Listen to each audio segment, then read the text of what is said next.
देखना चाहते हैं तो आप लोग श्लोक म्यूजिक चैनल को सब्सक्राइब करिए, लाइक करिए, शेयर करिए, कमेंट करिए और बेल आइकन जरूर दबाएं क्योंकि उसमें आपको मेरा डेली न्यू वीडियोस मिलेगा।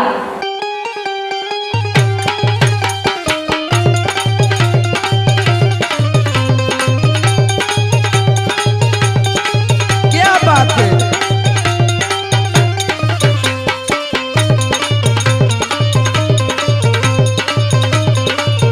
चापा धनंजय भैया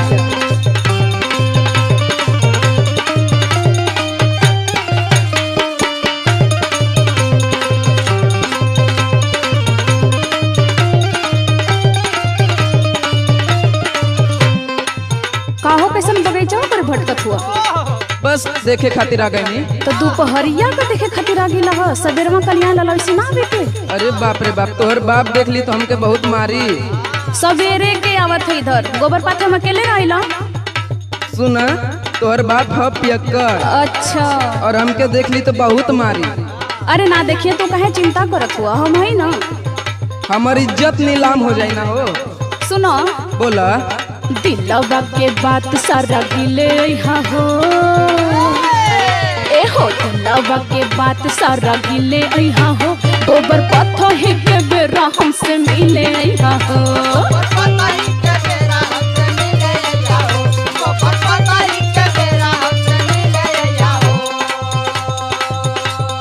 जिंदगी के हमरो उजारे लागी रे, तोरा बापा बापी अकड़ हमके मोरे लागी रे। अब इतना देर आइला तब तो भले प्यार भई। अरे मारे लागी हो। अरे प्यार में लात मुक्का जायज होला। अच्छा।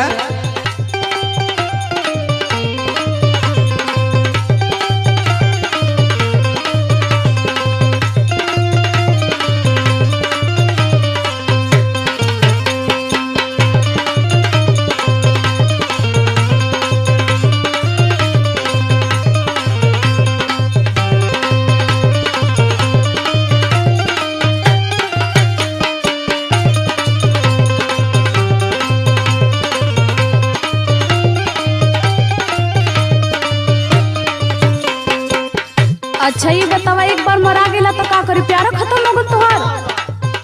हमके मारे लागी तो हमार इज्जत रही, बतावा तू पहले। अब देखा प्यार में इज्जत अब रो देखे लगवा तब तो भले भयल। सुनो। बोला। केहू नहीं देखे यहाँ बच के बचा के, यारो हो प्यार करो ओढ़नी ओढ़ा के।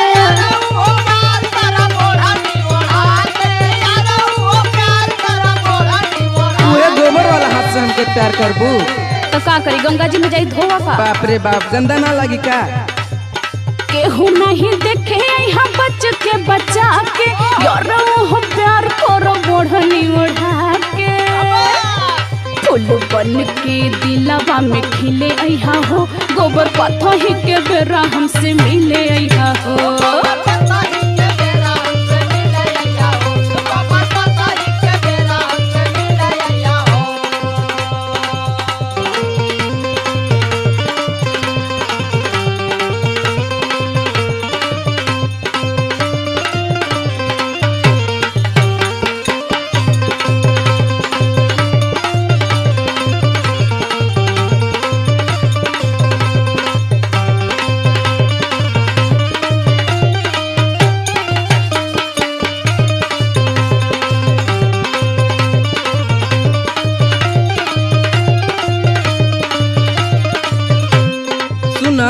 का तोहर भाई हमके कल चमकावत रहो, का करी बतावा? जाए दो के चमकावे दा, तू अपन काम करो।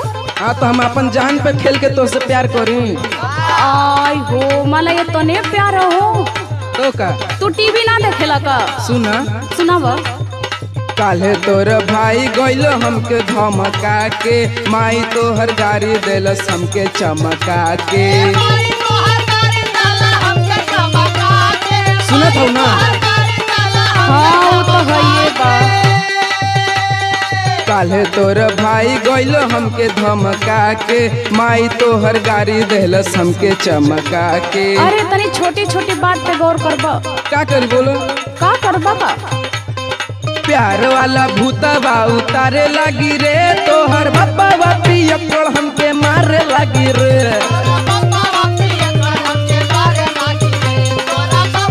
तोहर बाप बहुत पियक्कड़ है। गोबर पथही के बेरा हमसे मिले हा हो। तोहर बापा पियक्कड़ हमके मारे लागी रे। गोबर पथही के बेरा हमसे मिले हा हो। तोरा बापा पियक्कड़ हमके मारे लागी रे। तब तो भले भइल, जा घरे। तो का तोहर खातिर जान दे दी।